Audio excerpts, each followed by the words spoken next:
دنیا جس کے لیے قید خانہ ہے، قبر اس کے لیے آرام گاہ ہے۔ سخاوت پھل ہے مال کا، عمل پھل ہے علم کا، وہ رضائے الہی اخلاص کا پھل ہے۔ دوسروں کا بوجھ اٹھانا عابدوں کی عزت کے برابر ہے۔ اسلام میں جاہلیت کی باتیں مت دہراؤ۔ میرے رب کی رحمت ہر چیز میں شامل ہے۔ خدا اپنے بندوں پر بڑا مہربان ہے۔ مجھے امید ہے کہ وہ اپنی رحمت سے میرے اور تمہارے قصور معاف کر دے گا۔ ایک موقع پر باغیوں سے فرمایا، دشمنوں، خدا سے ڈرو۔ اللہ مدینے کے لوگ جانتے ہیں کہ تم حدیث نبوی کے مطابق ملعون ہو، بس نیکیوں کے ذریعے اپنی خطاؤں کا خاتمہ کرو، اس لیے کہ اللہ تعالیٰ برائیوں کو نیکیوں سے مٹاتا ہے۔ لوگو، مجھ کو رہنمائی کی اہم خدمت سونپی گئی ہے۔ اس کام میں مجھے صرف خدا ہی کی مدد درکار ہے۔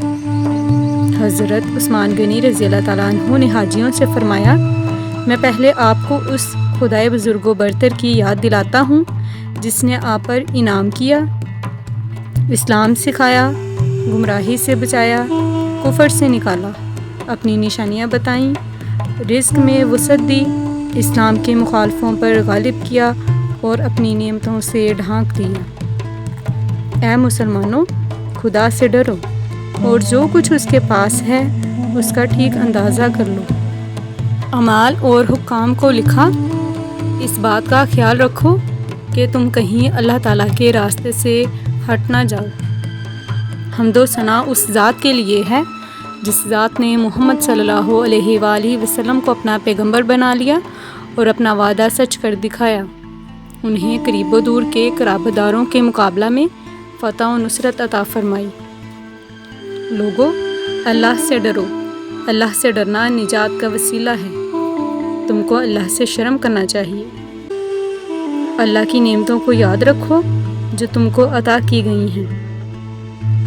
مسلمانوں، اگر تم برباد ہونے والی قوموں کے حالات دیکھو تو تمہیں معلوم ہوگا کہ ان کی تباہی کا سبب باہمی اختلاف رہا ہے۔ ان کو متحد کرنے والا کوئی نہ تھا۔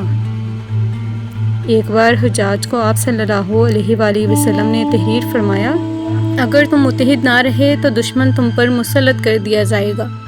تم متفقہ طور پر خدا کی عبادت نہ کر سکو گے اور تم میں سے بعض لوگ دوسرے لوگوں کی اہانت و ذلت کا باعث ہوں گے۔ آپ رضی اللہ تعالیٰ عنہ نے باغیوں کو قرآنی آیت کا حوالہ دیتے ہوئے فرمایا، اللہ بزرگ و برتر کے حکم کو مانو اور اس کے عذاب سے ڈرو۔ تمہیں معلوم ہے کہ قومیں اس وقت تباہ و برباد ہوئیں جب ان میں اختلاف پیدا ہوا۔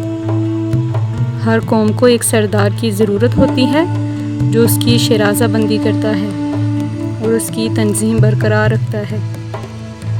تم سے پہلے امتوں نے جو کچھ کیا اس کی خبر تم کو دے دی گئی ہے، اس لیے کہ اگر تم نافرمانی کرو گے تو تم پر حجبت قائم رہے گی۔ ہمیں چاہیے کہ ہم نافرمانیوں سے دور رہیں۔